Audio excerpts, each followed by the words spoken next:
Hello everyone and welcome to a new video. Today I want to talk about how you can improve at chess. I'm targeting specifically people who are below, I would say 1200 in rating. So let's see, uh, try and hear what I have to say about this. So the first thing I did when trying to improve at chess was um, I had to familiarize myself with tactics and other various patterns in chess. A lot of things, tactics, checkmating nets, checkmating patterns. Um, some of these tactics could include, let's look at this game for example, just quickly. Um, this pin here, it's not technically a tactic at the moment, but, well, it's a pattern. Well, I just showed you a pin where uh, a less valuable piece is being attacked, and when the less valuable piece moves, more valuable piece behind it is taken away. That is, for example, a very useful pattern to know in chess. It's called a pin, and it's generally used to, if it's not used to win material, then it's used to just generate pressure. Um, Tactics are, in conclusion, very important, especially puzzles too. Puzzles are a brilliant way of um, of improving on your tactics because they, well, put your tactics to the test, your knowledge to the test. The only issue with them is that when you do puzzles, you use puzzles to practice, right? The position is there in front of you. In other words, when you use like chess.com for puzzles, chess.com is indirectly telling you this is the position, um, your winning move is in this position, right? Whereas in a real game, a tactic could appear at any time, not at the initial position. So that's an important caveat that you may have to consider and deal with, right? Um, the second thing you could do to improve your chess um, is, I would say, familiarize yourself not only with tactics but also with openings. You have to have a rich opening repertoire. What I mean is, first of all, try and look at many openings, look at how they are played, look at the way they are played, look at the main ideas of the opening and the aims of the openings. Um, it Using this, you could find which opening suits your style the best. Um, if you're an aggressive player, try looking for a gambit, not the queen's gambit necessarily. If you're a bit of a solid player, then okay, fine, the queen's gambit would work. Um, Point is, the options are endless, and that's one of the good things about chess. The options are literally endless. Um, so yeah, that's the second thing that you could consider uh, in your uh, in your chess games, the repertoire, the opening repertoire. Uh, then after you find the opening that you want to play, I would recommend studying in depth. First of all, you have to look at um, the main key concepts of the opening, the ideas. What are the aims of it? Oh, this person has just blundered. Oh, he's in 1100, no wonder. Anyways, um, the key aims, such as whether it's I don't know what this guy just did. um, this is just the B-roll. Uh, Oops, I have no idea how. Oops. What? Oh, okay. That is weird. Um, uh, Familiarize yourself with openings. Try and familiarize yourself with the concepts and the plans that you will commonly implement. For some reason, I'm being played with people way lower rated than me. That's not what I want. I want a tough game with 2100, not someone who's 1300. Anyways, um, after you've managed to master the ideas and the basics of the opening, try and analyze each main line um, in order to know um, what to do in most situations. And then after that, try and familiarize yourself not only with the main lines but also side lines, because some people, they try and trick you. They try and lull you into a false sense of security by playing into an opening that you know and then changing it up a little bit so that you enter unknown territory in a situation where you are expecting to enter known territory. So try and learn the sidelines of your opening very well, in order that you don't get stuck early on. The third thing to do would be to find, of course, I'm not following this piece of advice right now because I blame the algorithm. That advice would be to find opponents of a similar strength to you, similar rating, whatever.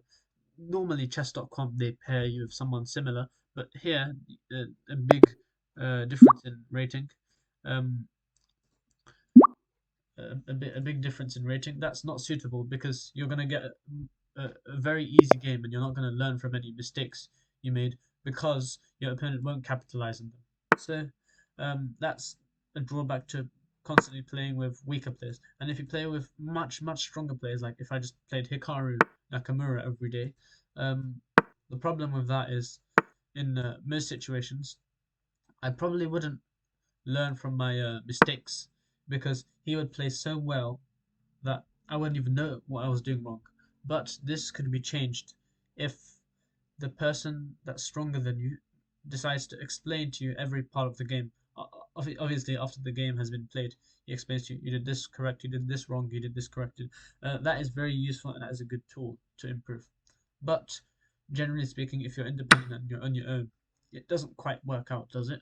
Um, so that's why try playing with opponents of similar strength to you, opponents that are good enough to beat you if you make a mistake, but not so strong that they're out of your league and you have zero chance of beating them at all. Um, so yeah, the fourth thing, a very important thing to do, is try your best to study the classics. What do I mean by studying the classics? I mean, the classic games. Whether there's many great people that play chess, such as Wilhelm Steinitz, the pioneers, Emanuel Lasker, and many more, right? I actually have a book about it, and it's this chunky book here. More about it later on in the video. Um, the reason why studying the classics uh, must be very important is because of the implications. Now, what do I mean by this? I mean, a lot of the classic games are played using the fundamental chess principles. So if you constantly study classical games, you will constantly learn fundamental chess principles which are good for your level, such as develop your pieces early, don't move your queen unnecessary out early, try and build up your attack by bringing all your pieces, then start to chuck your pieces at the opponent and attack them, etc. That's why the classics are very important. That's my fourth chess tip for you. The fifth one, this is quite important, learning to deal with a loss when you lose your games, whether it's in a tournament or whether it's online.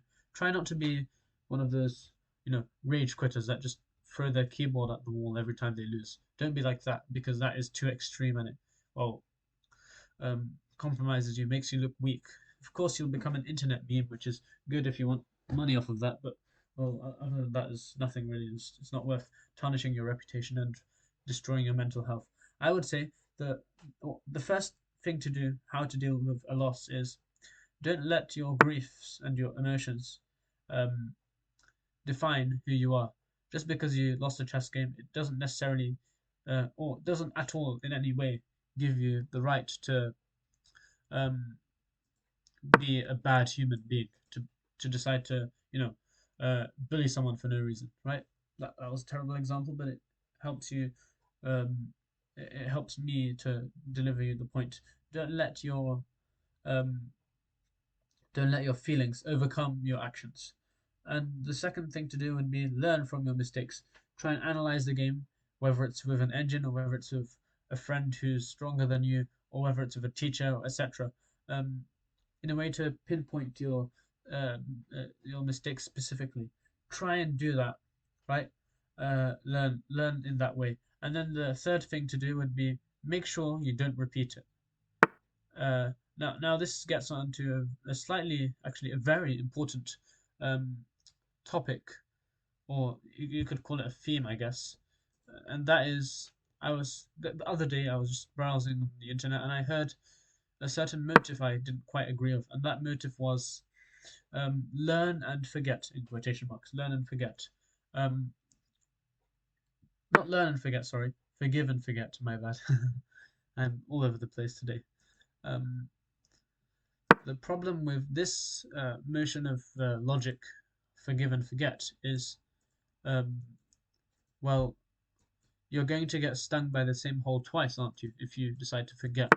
You have to remember the mistakes of yourself and the mistakes of others, including your opponent's mistakes, right? That is vital in order for you to develop as not only as a chess player but also as a human being. And finally, to move on in a way that makes sense. Don't live every day thinking, "Oh, why did I lose that game?" Because that will just uh, destroy your mental health.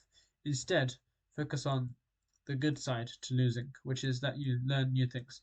If if you feel like, well, I don't learn from my mistakes anyway, losing is bad for me, then just change up your mentality. Change it in a way that losing ends up becoming useful for you and constructive rather than destructive. The sixth thing, very important, it is the art of trading in chess. Um, Now you may think, um, I'm trading 3 points for his 3 points. It should be good. For example, I'll give you an example of a trade. That's a trade. I'm trading 1 pawn for his 1 pawn. That's equal 1-1. I'm trading a knight for his knight. That's 1-1. I'm trading. Okay, no, the captures took place since then. The reason why chess doesn't work as simply as that is because pieces are fluid; they can move around, right? And what am I trying to say with this point? I'm just trying to say that the value or the usefulness, sorry, the use of a piece changes as time moves on. For example, just now this bishop was a little bit useless, doing nothing.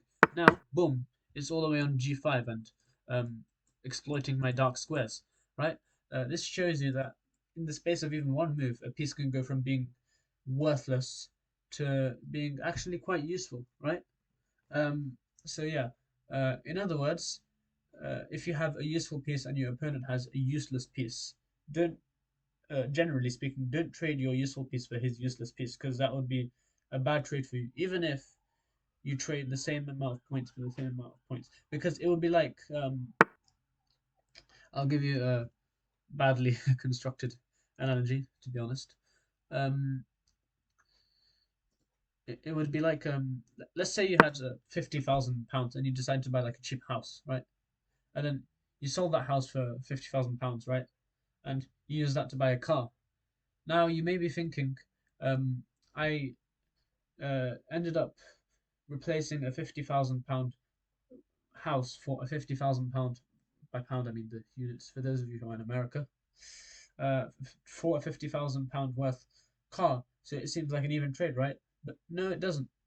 No, it's not, because the price of the house will fall at a much lower rate than the price of the car will fall. In other words, in 10 years' time, maybe the house might have dropped by a small amount while the car literally halved in value. That's why we need to think about it in the same way in terms of chess. Um, this trade that he just made, okay, he did technically defy that by trading his useful bishop for my pretty apathetic bishop, my disappointing one, but still, he has his reasons, and his reasons are that despite my bishop seeming useless, it is quite useful actually because, well, it guards these vital squares around the king. So if he takes that protective cover away, they're gone. And look what he's now attempting to absolutely blast my king open, and he might be successful at that. Who knows? Um, who knows? I have to take that, unfortunately. He takes, right. He probably takes like this, yeah. I go king here. If I go to d7, then he would have gone rook to f7. So that's the sixth tip in chess. Try and understand, learn, and master the art of efficient trade. The seventh thing and the final thing is it would be they would be book recommendations, or just generally resource recommendations. Try and find the resource that suits you. I know people that learn very well from watching YouTube videos. I know people that learn very well from just books, and I know people that are a mixture of both. I am a mixture of both, for example. I honestly don't mind. Um, well, the thing is, right, in terms of YouTube videos, I would say the two that I've watched a lot are Gotham Chess, also known as Levi Rosman. Very good YouTuber. Let me try and show him on my screen. This is a book, by the way, I'll show you later. Levi Rosman, if I go to YouTube, right? Gotham Chess, there we go. This guy here, right? He's very good. This is not a sponsored promotion or anything. This is just a yep. And then the second one would be John Bartholomew, which is this person here, I think. Yeah, that guy. I'll subscribe to him. I somehow maybe there was a glitch and I don't know how I'm not. Now I am. He's also very useful. He has a lot of interesting. Look at that, using the clock as a weapon. Have you ever thought of that before? I haven't. Well, his videos are useful. So those two. And if you're a book kind of person, then the two books that were useful for me back when I was at around 800, 1200, 1600, around that level, was this book here, which I have, the Logical Chess Move by Move, Every Move Explained, by Irving Chernev. I think that's how you pronounce his surname, I'm not sure. It's a very good book because it gives you, as the title suggests, move by move, every move explained. Literally every move is explained. It is ridiculous. Look, every single move after it has paragraphs and paragraphs of text. It is less. Don't worry, it is less tedious than it sounds. It is less. It is very efficient because this guy manages to explain pretty much every move in a decent amount of time. I think it's a good tool. The second book I would recommend would be this. Remember, this ties back to the fourth recommendation I had, which was to study the classics. This book is a book filled to the brim with classics, called Garry Kasparov on My Great Predecessors. By my great predecessors, he means the people that preceded him when it came to being the world champion. As you know, Garry Kasparov was the world champion at one point in time. His predecessors were other world champions, and this book is, I think, part of a four-part series, and I have the four-part series, and I have the first part of the series. Let me there. This is the book right there, around £20 nearly. So yeah. Those would be my recommendations. Anyways, I hope that video was somewhat useful for you.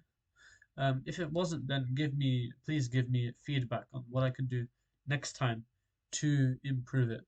Other than that, I have nothing else to say apart from well, let's check my subscribers out. There we are.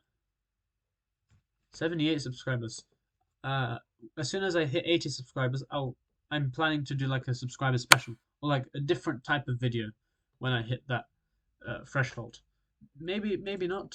We don't know because timing is tough nowadays for me. Very tough. You can't believe how tough. But I'll try my best. So yeah. The last thing I wanted to say to you is thanks for your support. Thanks for watching this video till the end. If you're not subscribed, then consider subscribing. You don't really lose anything. All you do is just click the button below somewhere on the screen and you're done. You don't have to do it again. So yeah, it's very important for me to have more subscribers. It means a lot to me, and I appreciate the others that are actually subscribed and have managed to boost me up to nearly 80. Have a nice day, and I hope you enjoy it to the maximum.